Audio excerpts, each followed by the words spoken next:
So the Switch 2 pre-orders are already completely sold out here in Canada, and kind of across the world, let's be real. At least all of the online orders. There are still some GameStops that you can physically go to that will still have pre-orders available, but it's very, very low. The weird thing is that the Switch bundle with Mario Kart is what they still have in stock, but the Switch on its own is completely sold out across the board. Because as far as Walmart, Costco, Best Buy, all of these different websites, the online stores were sold out in minutes. GameStop was the only online store that actually had a queue, which I don't think made a difference. It just made their store sell out slower. But GameStop has been canceling duplicate orders and bot orders, so there might still be a chance that you can still order it. Moving on though, if Nintendo can manage to meet the demand, this will actually make the Switch 2 the most successful launched console in history. Now, keep in mind, it's not new to have a console sell out at launch. It's just a matter of whether or not Nintendo can produce the amount of consoles that have been pre-ordered. And unfortunately, for those of you in America, Nintendo has already spoken out that they will not be able to meet the demand for June 5th. I don't know if it means that the console itself is getting delayed. I think more realistically, it means some of you that might have gotten your pre-orders a little bit late in the line might have to wait for the next shipment rather than the June 5th first shipment. Another thing I wanted to talk about is the first-party Nintendo accessories, because they're expensive as shit.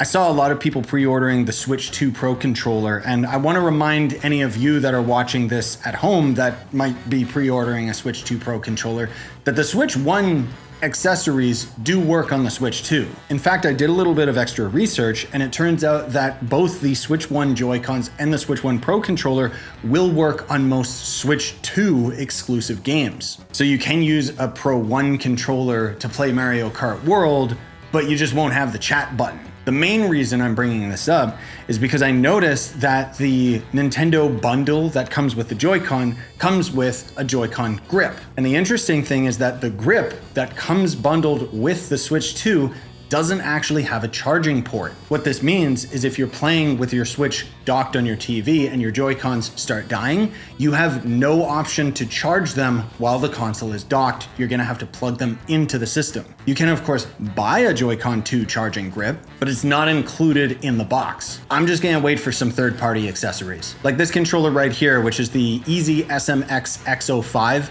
This is my absolute favorite controller because it's like a Switch Pro controller, but it's only $30 instead of $110, and it has Hall effect in the joysticks, which means there is no chance of stick drift. The point is that the Nintendo official controllers don't actually have Hall effect. That doesn't necessarily mean they don't have something to prevent stick drift. I've been hearing some people that got a first-hand experience with the Pro controller mention how the joysticks feel almost like they're magnetically being recentered. If I knew with 100% certainty that my new Switch 2 Joy-Cons or Pro controllers wouldn't get stick drift, I would buy first-party controllers in a heartbeat. But with how expensive they are and how they more than likely will just end up breaking down, I'm just gonna wait for some third-party stuff. If you're a stickler for that sort of thing and you wanna buy first-party controllers, okay, all the power to you and your bank account. But carrying cases is a whole other story. I wanna warn you guys that might be